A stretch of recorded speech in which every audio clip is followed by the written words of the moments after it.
साथियों, बात करते हैं आर्टिकल 89 की।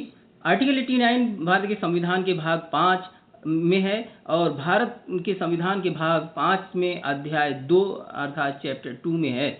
और इस अनुच्छेद का शीर्षक है राज्यसभा का सभापति और उपसभापति, चेयरमैन और डिप्टी चेयरमैन। तो इस अनुच्छेद में दो बातें कही गई हैं। क्या दो बातें कही गई हैं?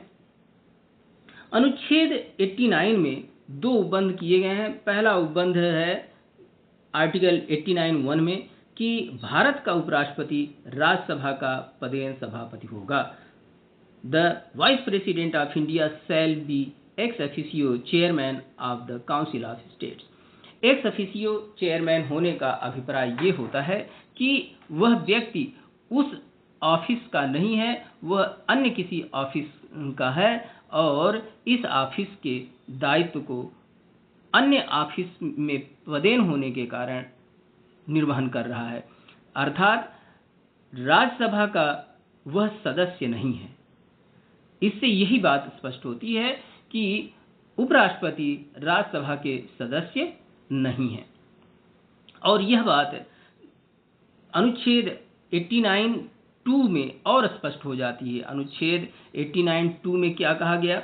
89(2) में कहा गया कि राज्यसभा यथाशक्य शीघ्र अपने किसी सदस्य को अपना उपसभापति यानी डिप्टी चेयरमैन चुनेगी और जब जब यह उपसभापति का पद रिक्त होगा तब तब राज्यसभा अपने किसी अन्य सदस्य को अपना उपसभापति चुनेगी।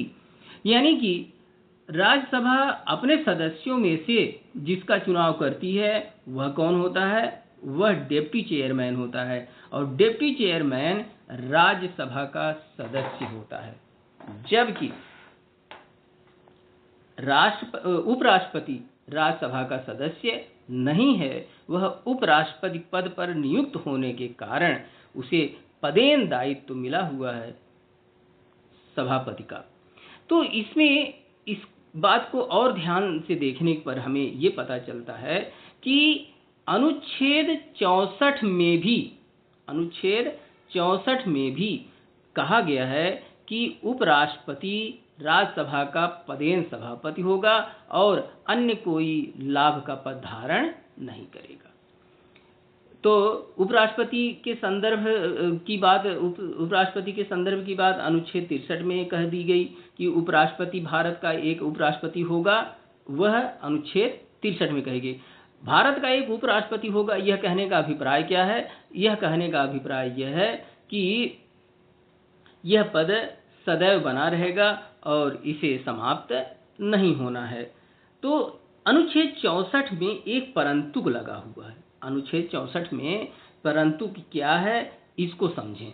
परंतु यह है कि उपराष्ट्रपति राज्यसभा का पदेन सभापति तो है, परंतु जिस किसी अवधि के दौरान हमारा उपराष्ट्रपति अनुच्छेद 65 में दिए गए दायित्वों के अधीन वह राष्ट्रपति के रूप में कार्य करता है या राष्ट्रपति के कृत्यों का निर्वहन करता है, उस अवधि में वह राज्यसभा का सभापति के कर्तव्यों का पालन नहीं करेगा। यह अनुच्छेद 64 में स्पष्ट कर दिया गया है कि अगर राष्ट्रपति के कृत्यों का निर्वहन करने की जिम्मेदारी उपराष्ट्रपति को सौंपी गई है अनुच्छेद 65(1) 65(2) के अधीन, तो वह जो है उस दरमियान राज्यसभा का सभापति का पदेन दायित्व नहीं निर्वहन करेगा, पालन नहीं करेगा। साथ ही साथ यह भी कहा गया है कि वह अनुच्छेद 97 के अधीन जो राज्यसभा के सभापति को संदेह वेतन भत्ते का जो हक है उसके लिए भी इस दरमियान वह हकदार नहीं होगा। ये बातें अनुच्छेद 64 में स्पष्ट कर दी गई हैं।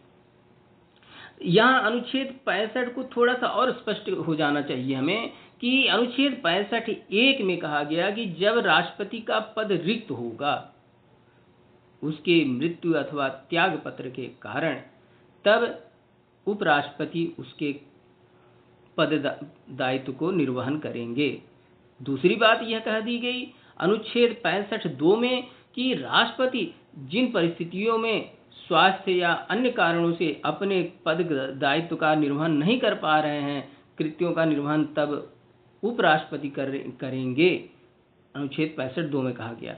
ये दो परिस्थितियां हैं जब हमारे उपराष्ट्रपति को राष्ट्रपति के पद दायित्व का निर्वहन करना पड़ता है। तो यहाँ यही कहा गया अनुच्छेद 64 में कि ऐसी परिस्थिति में हमारा जो उपराष्ट्रपति हैं, वे पहला काम तो ये कि वे राज्यसभा के पदेन सभापति अब नहीं रहेंगे, अगर वो राष्ट्रपति के दायित्वों का निर्वहन कर रहे हैं। दूसरा, उन्हें अब राज्यसभा के सभापति के संगत वेतन और भत्ते नहीं मिलेंगे। तब क्या मिलेगा उन्हें? प्रश्न उठता है, तब क्या मिलेगा?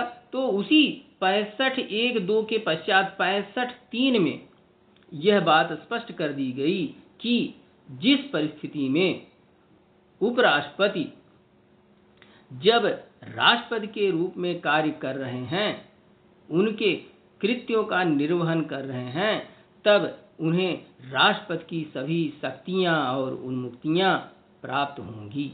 उन्हें क्या होगा? सारी शक्तियां और उन्मुक्तियां प्राप्त होंगी एज प्रेसिडेंट ऑफ इंडिया, तथा वे ऐसी उपलब्धियों, भत्तों और विशेषाधिकारों का भी उपभोग करेंगे जो दूसरी अनुसूची में वर्णित हैं, जब तक कि संसद विधि द्वारा ऐसा कुछ, इससे भिन्न कुछ अवधारित या निर्धारित न कर दे। तो ये बात जो है कि यहाँ पर कही गई है। तो लबोलुआब ये है कि हमारे उपराष्ट्रपति का जो पद है, उसे दो दायित्व निर्वहन करने पड़ते हैं। अनुच्छेद 65(1)(2) के अधीन कहा गया कि वे जो है राष्ट्रपति के दायित्व का निर्वहन करेंगे उन दो परिस्थितियों में, और अनुच्छेद 64 में भी कहा गया कि वे राज्यसभा के सभापति के रूप में दायित्व निर्वहन करेंगे, पदेन दायित्व, ठीक है। और यही बात यहाँ आकर के अनुच्छेद 89 में भी कही गई है कि भारत का उपराष्ट्रपति राज्यसभा का पदेन सभापति होगा। मुझे लगता है कि इतना वर्णन पर्याप्त है इस बात की स्पष्टता को लाने के लिए कि भारत के उपराष्ट्रपति के पद संदर्भ का राज्यसभा में किस तरह से उल्लेख है।